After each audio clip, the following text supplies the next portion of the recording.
Kisah indah ini berawal ketika suamiku mengajak adiknya yang baru lulus SMA tinggal bersama kami. Adiknya itu melanjutkan kuliah di sebuah universitas ternama di kota kami. Tadinya adiknya mau ngekos saja, karena merasa nggak enak kalau harus tinggal di rumah kami. Akan tetapi, suamiku malah memaksa adiknya. Soalnya kami juga belum punya anak. Kata suamiku, biar ada yang menemani aku di rumah jika suamiku bekerja di luar kota. Dan sejak saat itulah semuanya berubah dalam kehidupanku. Aku sendiri gak pernah menyangka kalau pada akhirnya adiknya suamiku yang juga adik iparku bisa sampai seperti itu terhadapku. Awalnya semuanya berjalan wajar dan biasa saja. Adik iparku sangat menghormati suamiku yang merupakan kakak pertamanya. Dalam keluarganya, suamiku adalah anak sulung yang menggantikan peran mendiang bapaknya. Lagi pula, jarak usia antara suamiku dan adiknya lumayan terpaut jauh, sehingga adiknya menemukan sosok ayah pada kakaknya itu. Suamiku berusia 42 tahun, dan aku berusia 36 tahun. Kami sudah 12 tahun berumah tangga, namun memang belum dikaruniai anak. Sedangkan adik iparku berusia awal 20 tahun. Dulu waktu aku menikah dengan suamiku, adik iparku itu baru juga masuk SD. Pertama kali ketemu kembali, aku agak pangling sama adik iparku, sebab dia sudah berubah banget. Dulu masih bocah ingusan yang cengeng dan manja, kini sudah jadi pemuda yang lumayan tampan dan gagah. Tidak seperti suamiku yang perawakannya ikut ibunya yang kurus dan tingginya standar. Adik iparku perawakannya ikut mendiang bapaknya, tinggi dan besar. Malah jauh lebih tinggi dari suamiku apalagi dari aku. Tapi aku gak menyangka sama sekali kalau dengan tinggal di rumah kami, adik iparku lama-lama malah berani seperti itu terhadapku. Akhirnya aku jadi sedih sekali dan juga malu karena sudah sampai seperti itu. Tapi aku gak pernah cerita ke suamiku sebab aku khawatir suamiku malah marah padaku. Suamiku bekerja di sebuah perusahaan ekspor hasil pertanian, sehingga setiap bulan ada saja jadwal tugas keluar kota. Sejak menikah, suamiku memang sering meninggalkan aku sendirian di rumah. Apalagi kalau dia harus melakukan survei hasil pertanian ke desa-desa yang jauh dari kota di mana kami tinggal. Ya di awalnya sih, aku emang suka protes. Soalnya, aku kan orangnya penakut. Jadi takut kalau sendirian di rumah. Tapi lama-lama terbiasa juga. Karena di rumah kami ada pembantu bernama Mbok Ipah yang sudah lama ikut kami. Sehingga kalau suamiku pergi, aku tidurnya ditemani oleh Mbok Ipah yang usianya sudah 50 tahunan. Nah, setelah adik iparku yang namanya Agus ikut tinggal bersama di rumah kami, aku jadi senang karena rumah jadi agak ramai, enggak terlalu sepi. Agus juga anaknya asik dan nyambung sekali kalau diajak ngobrol, enggak seperti Mbok Ipah yang kadang-kadang enggak nyambung. Dan berawal dari sering ngobrol dengan Agus, aku akhirnya jadi akrab dengan adik iparku itu. Namun, yang enggak pernah aku sangka, ternyata dalam keakraban itu malah hadir peristiwa lainnya yang membuat aku sedih dan bingung. Soalnya, Agus ternyata mulai berani seperti itu terhadapku. Padahal, aku ini istri dari kakak kandungnya sendiri. Setelah 6 bulan tinggal bersama kami, Agus memang sudah terbiasa dan menganggap rumah ini juga rumahnya. Dia anaknya juga rajin, semua pekerjaan lelaki di rumah diambil alih oleh Agus. Seperti masang galon air, masang tabung gas, dan memelihara peralatan elektronik. Atau manjat genteng kalau ada yang bocor. Agus memang beda dengan suamiku yang orangnya cuek banget dengan kerjaan rumah tangga. Sebelum ada Agus, semua kerjaan dilakukan oleh Mbok Ipah. Kecuali menjat genteng dan bersih-bersih pekarangan, kami akan menyuruh Pak Karso, pekerja serabutan di kompleks perumahan ini. Sementara suamiku hanya fokus ngurus kerjaan kantor. Pernah dia bilang, "Yang penting aku sudah memberikan gajiku pada kamu sayang, kamu deh yang ngurusin rumah ya," kata suamiku.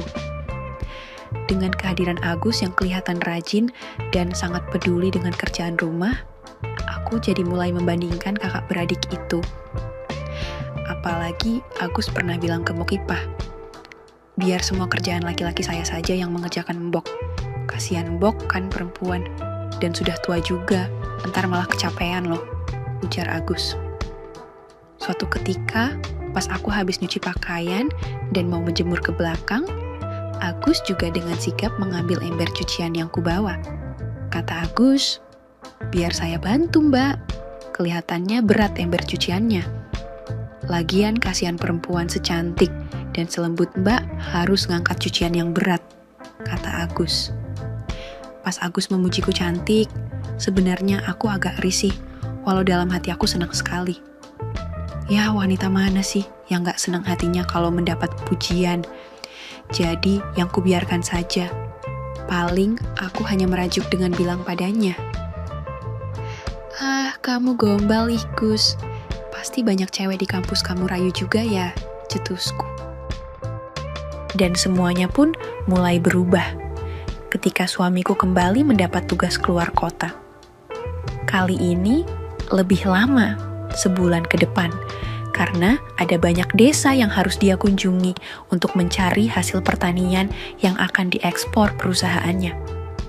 Seperti biasa, memang kalau suami lagi tugas jauh, kami bisa melepaskan rasa rindu melalui telepon ataupun video call. Walau sebenarnya, aku agak males kalau harus berlama-lama teleponan sama suami. Namun, sebagai istri yang baik, aku pasti menuruti keinginan suamiku. Apalagi, kata suamiku, dia suka pusing dan uring-uringan kalau sedang kangen dan rindu berat sama aku. Sementara, menurutku, terlalu sering teleponan malah kadang membosankan. Bukankah lebih baik melepas kangen pas dia pulang dan kita ketemu langsung? Tapi, ya gitu deh. Suamiku kalau sudah maunya nggak bisa nggak, harus aku turutin semua keinginannya. Suatu malam, Agus minta izin, katanya dia mau nginap di rumah temennya karena ada tugas kuliah. Sementara Mbok Ipahku lihat sudah masuk kamar sejak jam 8 malam, katanya kurang enak badan. Jadi pas jam 10 suamiku nelpon, ya aku nggak menolak ketika suamiku ngajak aku duet. Sebab katanya dia nggak bisa kalau harus solo karir. Tapi malam itu suamiku ingin aku pakai busana panggung yang meriah supaya duetnya bisa lebih harmonis dan merdu. Aku akhirnya mengganti gamis dan hijabku dengan pakaian panggung yang sangat disukai suamiku. Yah, katanya, aku jadi mirip biduan paling cantik kalau mengenakan busana yang seperti itu. Sambil teleponan dan mendengar suara suamiku yang menceritakan masalah pekerjaannya dan ceritaku tentang aktivitas rumah. Kami sambil melantunkan lagu-lagu kemesraan, menikmati lantunan senandung duet di malam hari. Namun, malam itu aku jadi kaget sekali ketika pintu kamarku seperti terbuka sendiri. Tapi, karena sedang ngobrol seru saat suamiku, ya aku biarkan saja karena kupikir pasti ulah angin. Soalnya, di rumah kan nggak ada siapa-siapa. Agus lagi pergi ke rumah temannya, dan Mbok Ipah sudah tidur di kamar pembantu. Jadi, aku cuekin saja dan kembali fokus melantunkan senandungku dan berimajinasi bahwa aku sedang menggelar atraksi budaya bersama suamiku di panggung yang sama. Setelah selesai teleponan sama suami, aku seperti biasa langsung ngantuk. Apalagi rasanya lebih capek kalau harus berduet seperti itu lewat telepon. Selain aku harus bisa mengimbangi arahan dan petunjuk suamiku, aku juga harus bisa menggambarkan semua koreografi panggung dengan alam imajinasi sendiri. Jauh berbeda jika semuanya digelar secara langsung dalam sebuah pertunjukan yang nyata. Yah, akhirnya Setelah kembali ngecas HP-ku di meja, aku memadamkan lampu kamar dan merebahkan tubuhku ke pembaringan. Tak butuh waktu lama, aku pun langsung terlelap begitu dapat memeluk guling boneka kesayanganku. Malam itu, karena udaranya lumayan dingin setelah sorenya sempat hujan deras, aku cepat sekali masuk ke alam mimpi. Rasanya, aku bermimpi kalau suamiku sudah pulang dari luar kota dan aku menyambutnya seperti biasa. Dalam mimpiku, aku malah kesal sama suamiku yang minta seperti itu lagi. Ku bilang, "Apa kamu gak capek dan bosan, Mas?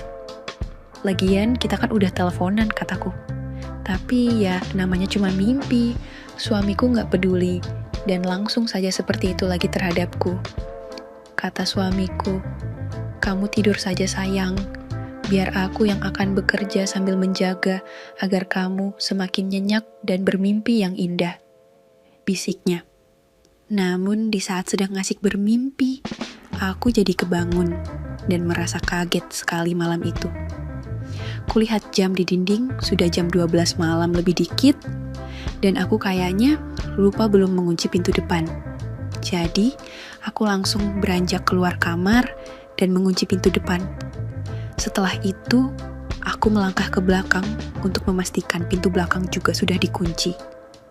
Ya, sekalian, aku mau ambil air minum di dapur. Akan tetapi, aku jadi kaget dan jantungku jadi berdebar ketika sampai di dapur. Sebab, dari kamar Mbok Ipah, aku mendengar suara senandung yang sangat merdu, walau suaranya sangat kecil, seperti bisikan-bisikan pelan.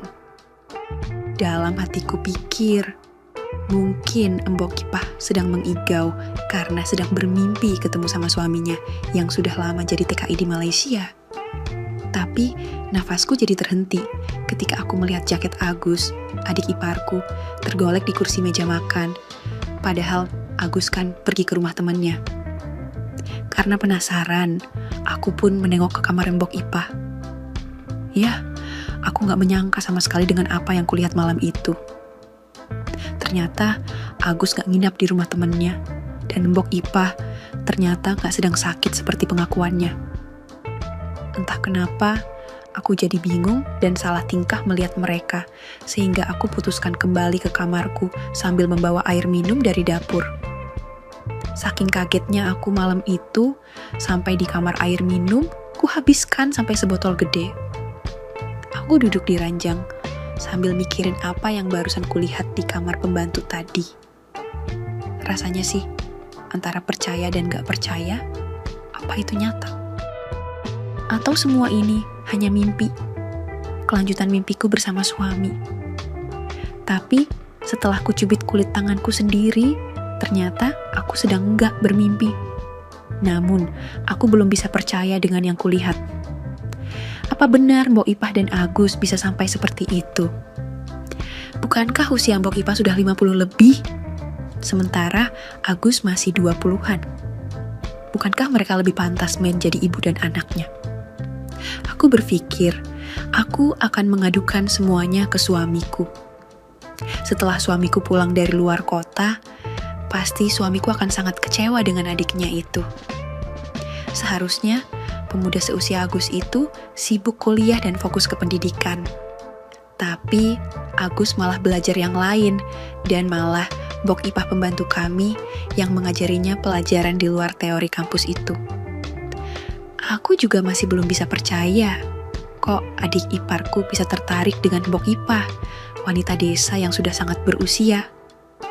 Diam-diam, aku menatap diriku sendiri dari balik cermin lemari pakaian di kamarku. Entah kenapa, ada rasa aneh muncul dalam hatiku. Bukankah aku lebih cantik dan jauh lebih muda dari Mbok Ipah? Dan diam-diam, bukan rasa marah atau kesal akan apa yang dilakukan Agus pada Mbok Ipah, tapi aku malah merasa iri sama pembantuku. Daripada aku bingung dan pikiranku campur aduk, akhirnya aku tarik selimut dan mencoba tidur.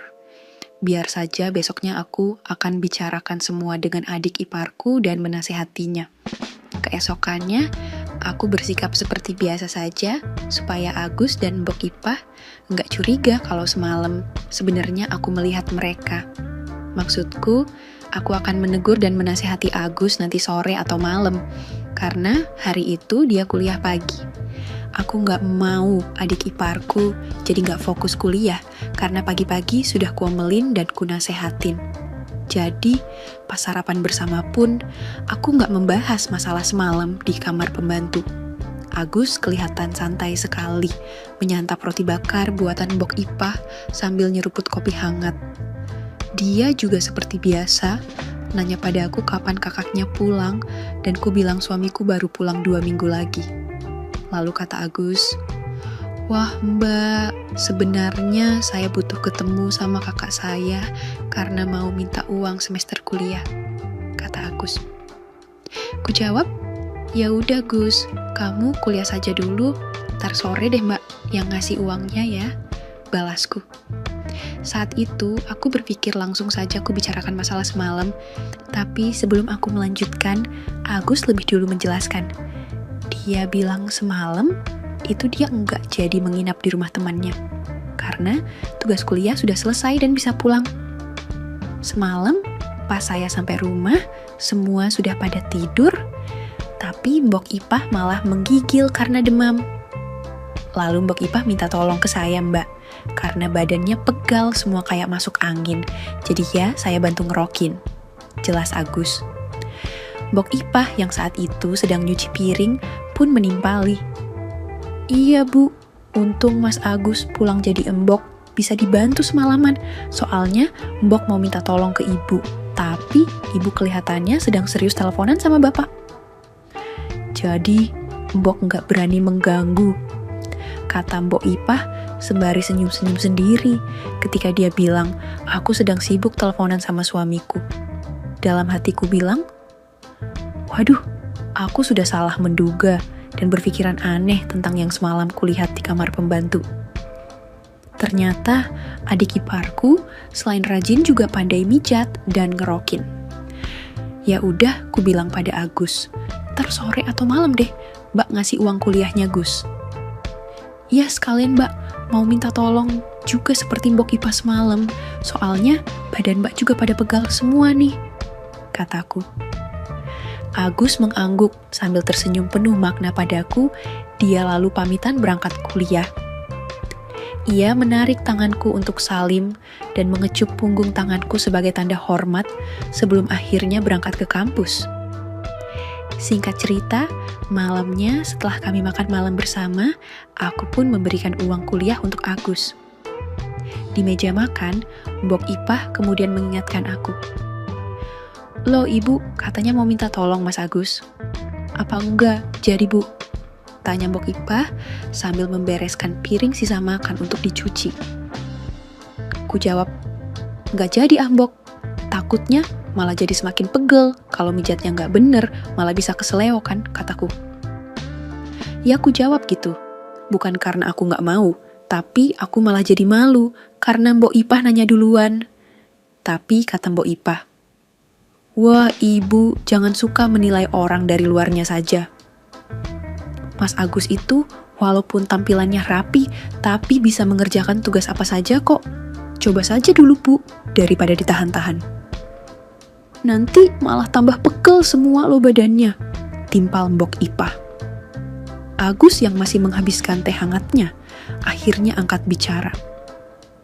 "Iya mbak, nggak apa-apa kok. Saya kan biasa juga mijatin dan ngerokin ibu di kampung kalau beliau masuk angin atau kecapean," kata Agus. "Tapi nanti saja ya mbak, agak malaman. Soalnya nggak baik kalau habis makan malam langsung dipijat atau dikerokin," lanjutnya. Tatapan Agus saat itu membuatku merasakan ada debaran yang asing dalam diriku. Aku jadi deg-degan. "Oh iya deh Gus, nggak apa-apa, nanti saja, yang penting uang kuliah kamu sudah mbak berikan ya. Sekarang mbak mau ke kamar dulu, nanti kamu panggil saja ya," kataku. Aku pun beranjak ke kamar, meninggalkan Agus dan Mbok Ipah yang masih melanjutkan obrolan mereka di dapur. Ya itulah Awal mula semuanya terjadi dalam kisah hidupku yang hingga kini masih belum bisa aku percaya kalau bukan sebuah mimpi. Malam itu, sekitar jam 10 malam, Agus datang ke kamarku untuk membantuku sesuai janjinya tadi. Akan tetapi, di saat bersamaan aku saat itu sedang menerima telepon dari suamiku, karena suami sudah rindu padaku. Aku agak kaget ketika Agus tiba-tiba masuk dan berdiri di ambang pintu. Aku bilang, "Nanti saja Gus, ini Mbak masih menerima telepon dari kakak kamu," kataku sambil meletakkan ujung jariku ke bibir, pertanda dia nggak usah bicara apa-apa. Karena aku nggak mau mengganggu suamiku yang sedang berbicara serius sekali sama aku. Namun Agus malah melangkah masuk. Dengan perlahan, dia menutup kembali pintu kamarku, lalu menghampiriku lebih dekat. "Santai saja Mbak," bisiknya. "Lagian, kakak saya kan nggak tahu kalau badan Mbak sedang pegal dan harus saya bantu seperti itu," lanjut Agus. Ya, akhirnya aku nggak nyangka sama sekali kalau Agus bisa sampai seperti itu terhadapku. Aku juga bingung mau marah dan kesal, atau justru berterima kasih karena malam itu Agus sudah membantuku dengan baik. Setelahnya, rasa pegal dan capek yang kurasakan berangsur menghilang, dan keesokan paginya, aku merasa lebih segar dan bugar. Sejak saat itu, Agus jadi terbiasa, dan dengan senang hati membantuku jika aku sedang suntuk dan membutuhkan bantuannya untuk melegakanku. Kisahku sudah 5 tahun berlalu, akan tetapi kenangannya masih kukenang sampai sekarang. Kini Agus sudah lulus kuliah dan mendapatkan pekerjaan di daerah lain yang cukup jauh dari kota asal kami. Sementara, aku dan suamiku juga sudah bisa bersyukur karena kami akhirnya dikaruniai seorang anak yang kini sudah usia 4 tahun dan mulai sekolah TK. Ya, bukan kemarin, Agus menelpon aku mengabarkan kalau dia mau menikah dengan seorang gadis teman kerjanya.